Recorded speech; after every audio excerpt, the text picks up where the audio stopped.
इस तीर्थंकर भगवान की जय। द्वादशांग जिनवाणी माता की जय। तीन कम नौकुड़ मुनिराज की जय। परम पूज्य गणाधिपति गणधराचार्य श्री कुंतु सागर जी गुरुदेव की जय। परम पूज्य प्रज्ञाशणो सारस्वताचार्य श्री देवनंदी जी गुरुदेव की जय।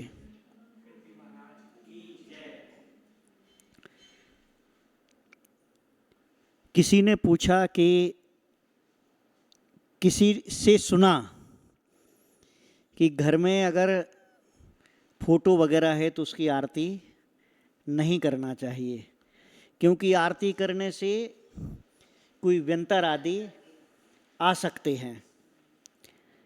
तो जिन्होंने ऐसा कहा है उनके लिए सर्वप्रथम यही कहना चाहूँगा कि वे जैन धर्म के सिद्धांतों के बारे में या जैन शासन के बारे में या जैन शासन की परंपरा के बारे में और जैन धर्म के विधि आदि से अपरिचित हैं।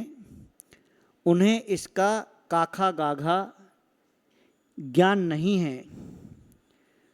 और होता क्या है कि जब अज्ञान के वशीभूत होकर के और अपने मन में जो आया सो बोलने की अगर ऐसी आदत एक बार हो जाती है तो वो चाहे कोई श्रावक हो चाहे कोई साधु हो, अगर इस प्रकार की आदत है तो निश्चित रूप से उसके वचन अप्रामाणिक माने जाते हैं और उसके वचन स्वयघाती और परघाती होते हैं। क्योंकि जिनेंद्र भगवान के वचनों के प्रतिकूल कोई भी व्यक्ति बोलेगा तो उसे मिथ्यात्व कहा जाता है। और ये मिथ्यात्व के संस्कार जीव के आज के नहीं हैं, ये उसके अनादिकाल के संस्कार हैं। और यही मिथ्यात्व जब उसे रूढ़िगत परंपराओं से प्राप्त हुआ हो, मान लीजिए उसकी परिवार, जिस परिवार से वो बिलोंग करता है, वो श्रावक हो या श्रमण हो, मान लीजिए उस परिवार में या उस समाज में अगर कोई रूढ़िगत बातें हैं जिनके कारण उसकी धारणाएं इस प्रकार की हैं। जैसे एक छोटा सा एग्जाम्पल है, कोई बहुत बड़ी बात नहीं है, कि घर में अगर फोटो है, भगवान की फ़ोटो है, देवी देवताओं की फ़ोटो है और उनकी आरती नहीं करना चाहिए, उनको दिया नहीं लगाना चाहिए, तो निश्चित रूप से ये घनघोर अज्ञान का प्रतीक है। इसमें करेक्शन करना चाहिए। ये गलती को मान लेना और स्वीकार करना ये अच्छा लक्षण कहलाता है, और गलती को स्वीकार नहीं करना और उस पर अड़ जाना यह दुराग्रह कहलाता है। इससे होता क्या है कि जो नई पीढ़ी है, जो नई जनरेशन है, उसमें कन्फ्यूजन पैदा हो जाता है और वे इस बात को डिसाइड नहीं कर पाते हैं कि सही क्या है। क्योंकि सोशल मीडिया पर किसी का प्रवचन सुन के उसमें दूसरा वचन सुनते हैं, किसी का सुन करके दूसरा सुनते हैं, सुबह दूसरा सुनते, शाम को दूसरा सुनते हैं। अब सभी के लिए तो ये बताया जाता है कि जो गुरु बोलते हैं, जो साधु बोलते हैं, जो आरिकाएँ बोलती हैं, उनके वचन बड़े ही सिरोधार्य करने वाले होते हैं और उन्हें मानना चाहिए। तो इस प्रकार के वचन सुनने के बाद में जो सीधा सरल व्यक्ति है, जिसके मन में पक्षपात नहीं है, जिसके मन में किसी प्रकार का दुराग्रह नहीं है और जो सीधा सादा गणित जानता है, 2 दूनी 4 वाला, उनके जीवन में बड़े ही कन्फ्यूजन नए नए प्रकार के धर्म के नाम पर पैदा हो जाते हैं। और इसका परिणाम बड़ा घातक होता है, दुष्परिणाम होता है कि इस चक्कर में या तो वो व्यक्ति पूरा धर्म छोड़ देता है, या फिर जब तक उसको प्रॉपर समाधान नहीं मिले तब तक वो क्या करें और क्या ना करें इस प्रकार की स्थिति से वो जूझता रहता है। तो इस बात का बोलते समय बड़ा ध्यान रखना चाहिए कि क्या बोला जा रहा है। जिनेंद्र भगवान की या उनके शासन रक्षक देवी देवताओं के घर में फोटो है या किसी के यहाँ मूर्ति होती है, जिसकी जैसी व्यवस्था होती है, तो सुबह शाम आरती करना, दीप धूप लगाना, ये तो पुण्य की क्रिया है। ये कम से कम गृहस्थ अगर मंदिर नहीं जा पा रहा है या घर के बच्चों में संस्कार के लिए या घर में एक अच्छी धार्मिक पद्धति को बनाए रखने के लिए, ये तो पुण्य की क्रिया है, पुण्य की पद्धति है। और सभी लोग जानते हैं और सभी लोग पढ़ रहे हैं, संध्या करके आरती कीजिए। लगभग सभी लोग इस शब्द से परिचित हैं। तो संध्या का मतलब क्या होता है? संध्या का मतलब एक तो शाम होता है, एक होता संधि काल। संधि काल यानी जिस समय रात बीतती है और सुबह होती, सूर्योदय का जो समय रहता है, और एक जब दिन पूरा होता है और रात शुरू होती है, तो वो जो टाइमिंग रहता है सूर्योदय और सूर्यास्त का, या दोपहर में लगभग 12 बजे के समय का, वो संधि काल कहलाता है। संधि काल यानी जैसे इंटरवल जो रहता ना, इंटरवल थोड़ा सा एक टाइम ऐसा रहता है कि वो दोनों को कनेक्ट करता है। तो संधि काल को ही संध्या कहते हैं। तो संध्या करके आरती कीजिए यानी केवल शाम को आरती नहीं, वो सुबह भी लिखी है, वो शाम को भी लिखी है। संध्या काल यानी उस समय आपका एक ऐसा टाइम रहता है कि वो या तो आपका भोजन हो चुका है या आप सो के उठ चुके हैं। तो सबसे पहले आप एक अच्छा काम करें, ये सत्क्रिया है। देखिए, ये कोई पाप की क्रिया नहीं है जिसे मना किया जाए, या जिन्होंने मना किया वो इसे पाप की क्रिया समझते हैं, उन्हें मालूम नहीं कि ये पुण्य की क्रिया है। तो इस प्रकार के ऊटपटांग वक्तव्यों को नहीं बोलना चाहिए। और यह जो सत्य है ये गृहस्थों के लिए कि गृहस्थ अगर धर्म नहीं करेगा, आरती नहीं करेगा, भजन चालीसा घर में नहीं करेगा, तो निश्चित रूप से आपके इन वचनों को सुन करके वह गृहस्थ या तो टेलीविज़न देखेगा या अपने दूसरे कोई काम धंधे करेगा। तो आपने तो बोल दिया, और बोलने के बाद नहीं जाने किन किन लोगों ने इस वक्तव्य को सुना, इन बातों को सुना, और उसके कारण मान लीजिए कि किन्हीं ने आरती करना छोड़ दिया, तो सामने वाले ने तो जो उसका नुकसान हुआ वो तो हुआ, परंतु एक व्यक्ति जिसने इस प्रकार की क्रिया को छुड़वा दिया, वो ज़्यादा बड़ा अपराधी माना जाता है। वो सज्जनों की श्रेणी में नहीं आता, वो दुर्जनों की श्रेणी में आ जाता है। इसलिए बोलने के पहले सोचना, ये कहा गया है, बोलने के पहले सोचना चाहिए। और अगर एक बार नहीं कई बार सोच करके बोलना चाहिए, क्योंकि ये जो पद है, साधु अवस्था का पद है, ये मयूर पिच्छिका जो हाथ में धारण की है, इसकी बहुत बड़ी रिस्पॉन्सिबिलिटी हो जाती है, बहुत बड़ा एक जिम्मेदारी का पद है।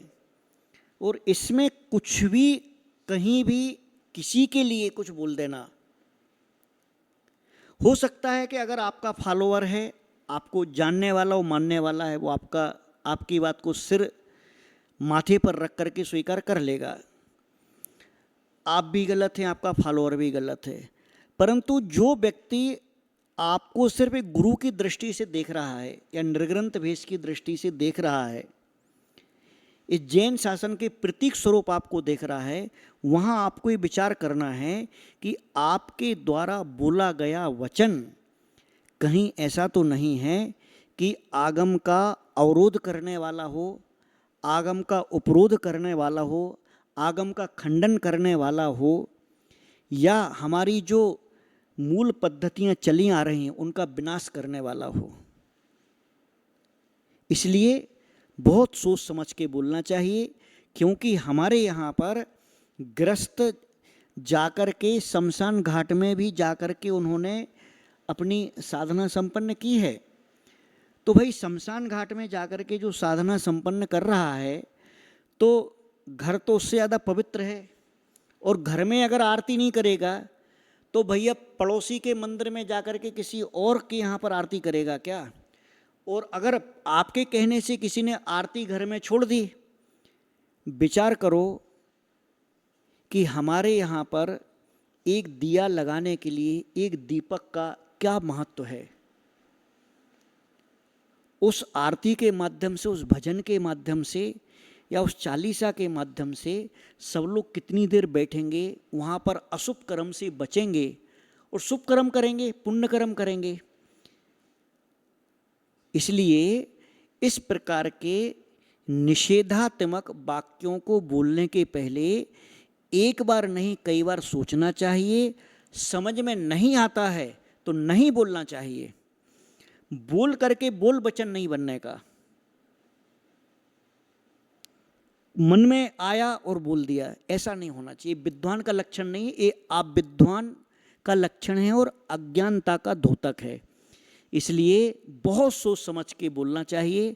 और आरती वगैरह जो है उसको निरंतर अपने घरों में करना ही चाहिए, जिससे कि एक संस्कार, एक वातावरण की शुद्धि और एक हमारा धार्मिक पद्धति हमारे घर में पीढ़ी दर पीढ़ी परंपराओं से चली आ रही, और उसको आगे भी आप करेंगे तो आपके बच्चे सीखेंगे।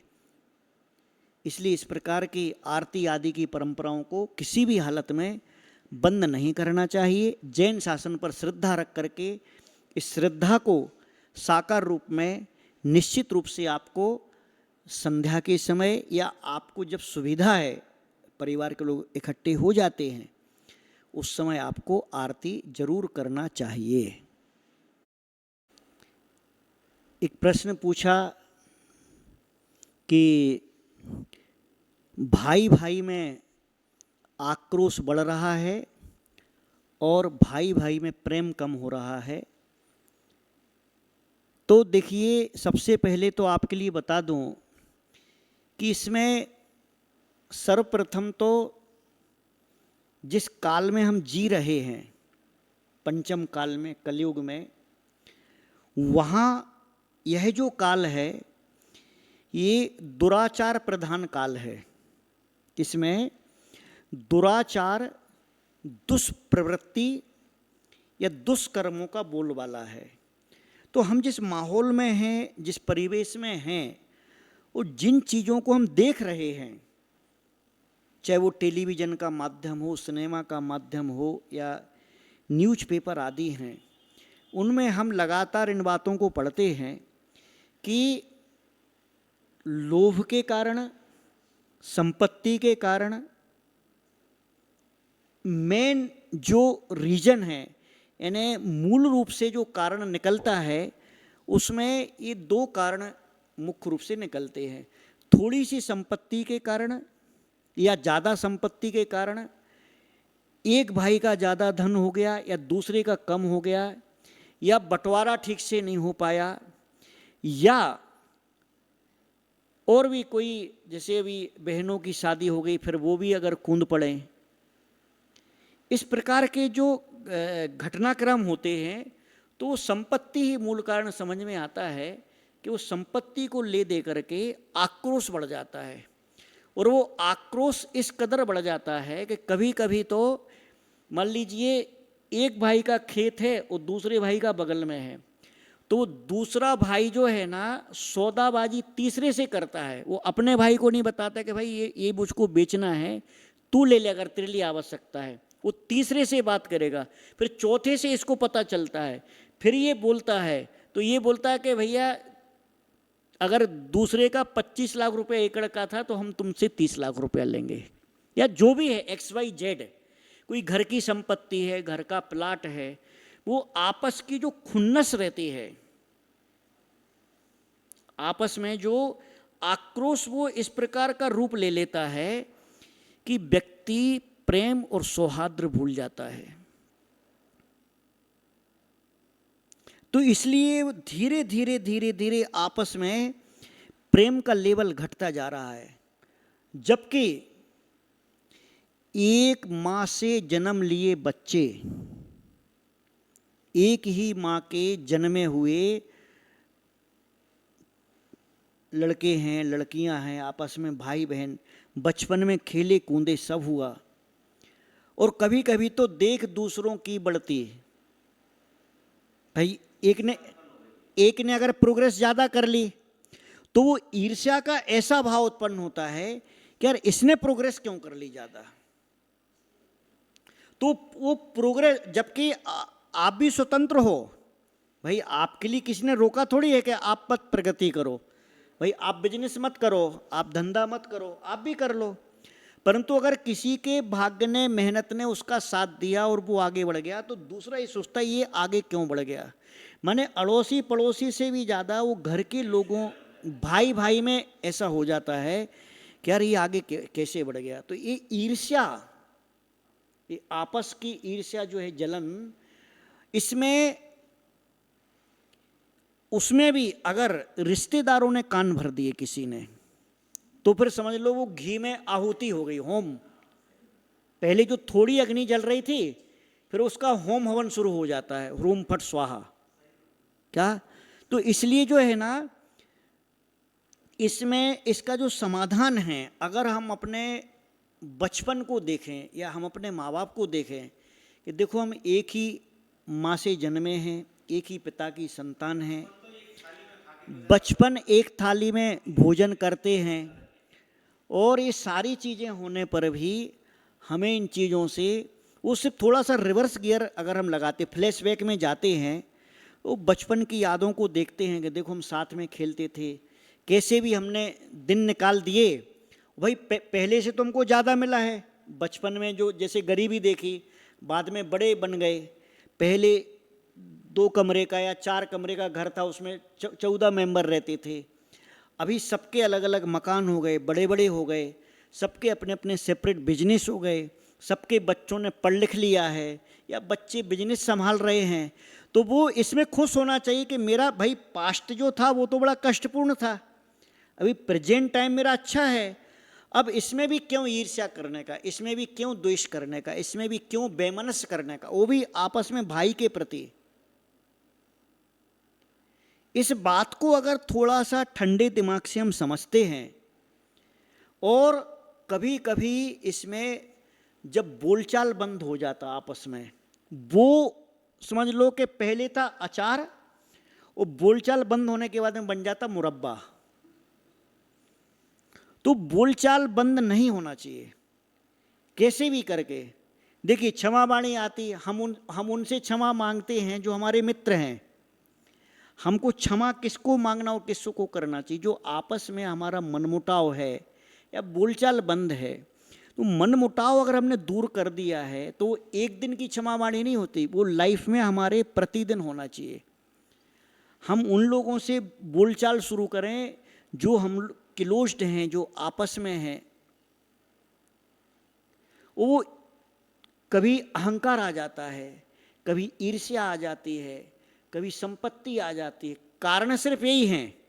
बस उन कारणों को देख करके अगर चाहें कि हमारे लिए इन जो कारणों से बेमनस उत्पन्न हुआ है, दुश्मनी उत्पन्न हुई है, शत्रुता उत्पन्न हुई है, इसे हमें दूर करना है। इसके साथ में एक बात को और समझना होगा कि अगर हमने जीते जी इन कारणों को दूर नहीं किया आपस के, मान लीजिए हमारे यहाँ पर सिद्धांत में कहा है कि अगर 6 महीने तक, 6 महीने से थोड़ा सा ज़्यादा अगर हमारा किसी से बैर रहता है, बुराई रहती है, वो क्रोध के कारण, अभिमान के कारण, मायाचारी के कारण, लोभ के कारण, बिजनेस के कारण, या परिवार के किसी और भी अन्य कारण हो सकते हैं। अगर किसी भी कारण कुछ भी हो, अगर हमारा 6 महीने तक या 6 महीने से ऊपर, उसके ऊपर कई साल हो सकते हैं, अगर बैर है तो अनंतानुबंधी कषाय कहलाती है। और ये अनंतानुबंधी कषाय आपके धर्म को जीरो कर देती है, पूरा जीरो। और अनंतानुबंधी कषाय के साथ में मरने के बाद में दुर्गति की ही संभावना, दुर्गति ही समझ लो, संभावित जो रहता है, क्योंकि अनंतानुबंधी तीव्र कषाय है। अनंतानुबंधी कषाय बोले तो मिथ्यात्व, और मिथ्यात्व के साथ में जब मरण होगा तो कुमरण ही होगा। इसलिए अगर आपस में समझना चाहिए कि हमारी 6 महीने से ज़्यादा किसी से बनी नहीं है, मनमुटाव है, बोलचाल बंद है, या किसी से रिश्ते नाते पूरे क्लोज्ड हो गए, तो इसे शीघ्र अति शीघ्र दूर करके, थोड़ा सा मान लीजिए अपन को लगता है सामने वाले का ईगो बहुत ज़्यादा है, सामने वाले का क्रोध बहुत ज़्यादा है, सामने वाले का थोड़ा उसको पैसे का ज़्यादा है, तो जिसके पास में चीज़ें कम हैं वो समझदारी ज़्यादा है। भाई हो सकता है सामने वाले के पास सारी चीज़ें ज़्यादा हैं परंतु उसके पास किस चीज़ की कमी, समझदारी की कमी। तो इस व्यक्ति को जिसके पास में कसाय कम है, पैसा कम है, या विनम्रता ज़्यादा है, समझदारी ज़्यादा है, इसको झुक कर के उस केस को समाप्त कर देना चाहिए। इसमें ही जीवन की भलाई है, इसमें ही जीवन की अच्छाई है। देखिए, आपने एक सामान्य सी चीज परंतु अति महत्वपूर्ण एक प्रश्न पूछा।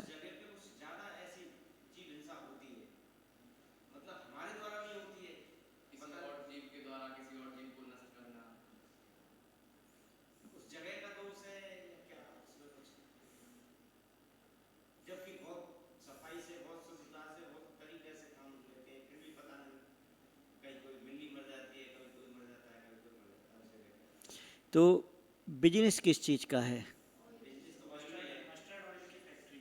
मस्टर्ड आई अपना, हाँ हाँ, वहाँ पर तो वही है पूरा काम भरतपुर में। की जय, 24 तीर्थंकर भगवान की जय, द्वादशांग जिनवाणी माता की जय, 3 कम 9 कुड़ मुनिराज की जय, परम पूज्य गणाधिपति गणेंद्राचार्य श्री कुंतु सागर जी गुरुदेव की जय, परम पूज्य प्रज्ञाशणो सारस्वताचार्य श्री देवनंदी जी गुरुदेव की जय।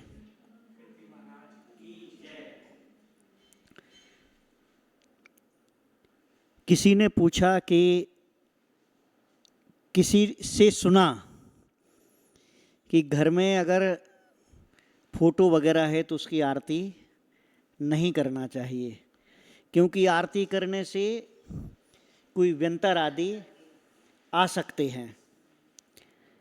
तो जिन्होंने ऐसा कहा है उनके लिए सर्वप्रथम यही कहना चाहूँगा कि वे